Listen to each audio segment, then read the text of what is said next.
ఇప్పుడు మనం టిఫిన్ కొబ్బరి పచ్చడి చేస్తున్నామండి.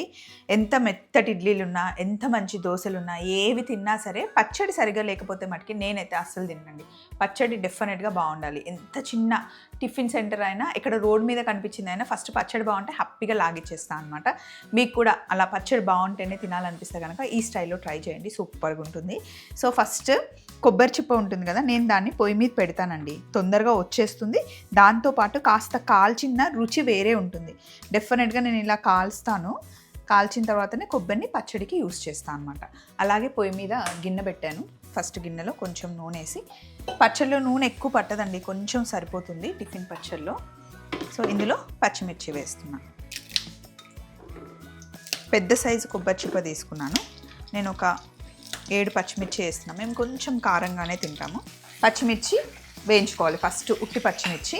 యాక్చువల్లీ ఇప్పుడు మేము ఉపవాసంలో ఉన్నాము, ఏకాదశి రోజు. అందుకే ఇప్పుడు నేను వెల్లుల్లి వేయట్లేదు. మీరు వెల్లుల్లి వేస్తే ఇంకా టేస్ట్ చాలా బాగుంటుంది. ఇందులో వెల్లుల్లి కొన్ని ఒక 6-7 వెల్లుల్లి వేసి పచ్చిమిర్చితో పాటు వేయించుకోండి. వెల్లుల్లి వేయకపోయినా కూడా బాగుంటుంది. ఇంకా కొంచెం రుచి కావాలి అనుకుంటే, వెల్లుల్లి ఫ్లేవర్ ఇష్టం ఉంటే ఇప్పుడు మీరు వెల్లుల్లి వేసి వేయించుకోండి పచ్చిమిర్చితో పాటు. ఇక్కడ పచ్చిమిర్చి వేగింది. అలాగే కొబ్బరి చిప్పని ఇలా కాల్చుకున్న తర్వాత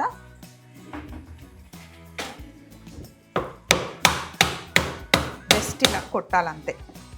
ఇలా కొట్టడం వల్ల ఈజీగా వచ్చేస్తుంది అన్నమాట కొబ్బరి. ఇలా చిన్న చిన్న ముక్కలుగా కట్ చేయాలి. ఫస్ట్ ఇలా కొబ్బరి వేసిన తర్వాత ఇందులోనే మనం వేయించి పెట్టుకున్న పచ్చిమిర్చి వేసేయండి. అలాగే ఇదే ఆయిల్లో పల్లీలు వేయించుకుందాం. కొంచెమే ఆయిల్, మళ్ళీ ఎక్కువ ఆయిల్ ఏమి వేయక్కర్లేదు. పల్లీలు అసలు నూనె లేకపోయినా కూడా వేగిపోతాయి కదా, అందుకే నేనేం నూనె వేయను. పల్లీలు మటుకి మంచి దూరగా వేగాలి. ఒక కొబ్బరి చిప్పకి ఒక కప్పు నేను పల్లీలు తీసుకున్నాను. కొబ్బరి కొంచెం పెద్దది.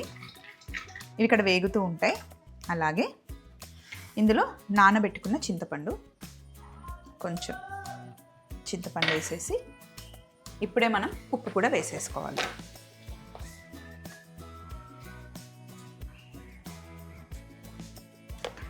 ఉప్పు వేసేసి దీన్ని ఫస్ట్ మనం మిక్సీ పట్టాలి. ఇందులో మటుకి అస్సలు నీళ్ళు వేయద్దు. ఫస్ట్ మిక్సీ పట్టేటప్పుడు ఇలా మిక్సీ పట్టేసుకోవాలి. ఇప్పుడు పల్లీలు మంచిగా వేగనిద్దాం. ఫస్ట్ పల్లీలు దోరగా వేగాలండి. పల్లీలు వేగకపోతే మటుకి అస్సలు బాగుండదు. అలా అని కొంచెం మాడినా కూడా బాగుండదు. సో, పల్లీలు వేగడంలోనే మన పచ్చడి టేస్ట్ అంతా డిపెండ్ అయి ఉంటుందన్నమాట. ఇందులో కొంతమంది పుట్నాలు వేస్తారు, బట్ నేను ఎప్పుడు పుట్నాలు వేయను. పుట్నాలు వేసి చేసే పచ్చడి మళ్ళీ అది డిఫరెంట్గా ఉంటుంది. అసలు కొంచెం కూడా చుక్క ఆయిల్ వేయకుండా ఇంకొక స్టైల్ పచ్చడి చేస్తాను. ఇదొక స్టైల్ పచ్చడి అన్నమాట. ఇలా పల్లీలు దూరగా వేగిన తర్వాత వీటిని మనం కొబ్బరి మిశ్రమంలోకి షిఫ్ట్ చేసేసుకున్నాం. పల్లీలు కొంచెం చల్లగా అయిన తర్వాత ఇప్పుడు దీన్ని మిక్సీ పడదాం. ఇప్పుడు కొద్దిగా నీళ్లు వేసుకొని మిక్సీ పడదాం. ఎక్కువ వాటర్ వేయద్దు, చిక్కగా అంటే గట్టి పచ్చడి చేస్తున్నాం మనం. ఇలా పచ్చడిని మనం మిక్సీ పట్టుకోవాలి. మొత్తం మెత్తగా పట్టకూడదండి. మనకి కొబ్బరి, పచ్చిమిర్చి అవన్నీ తెలుస్తూ ఉండాలి. ఇలా మిక్సీ పట్టేసుకొని దీన్ని మనం బౌల్లోకి షిఫ్ట్ చేసేసుకుందాం. ఇలా గట్టిగా ఉండాలి పచ్చడి, ఎప్పుడు బాగుంటుంది దోశల్లోకి. ఇప్పుడు కొంచెం నీళ్ళు మిక్సీ జార్లో వేసేసుకొని పచ్చడి వేస్ట్ అవ్వకుండా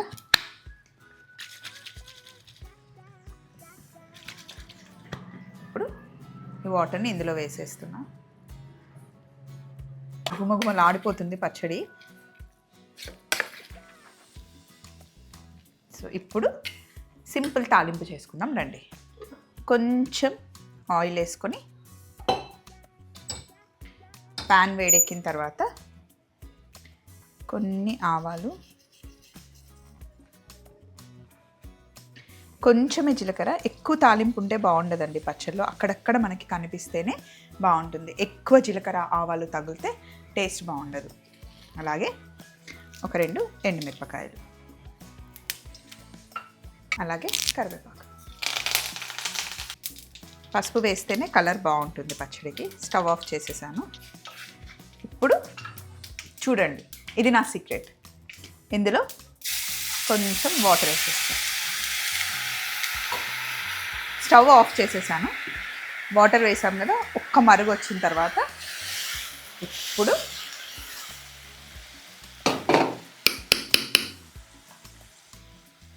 పచ్చడి పైన వేసేయండి.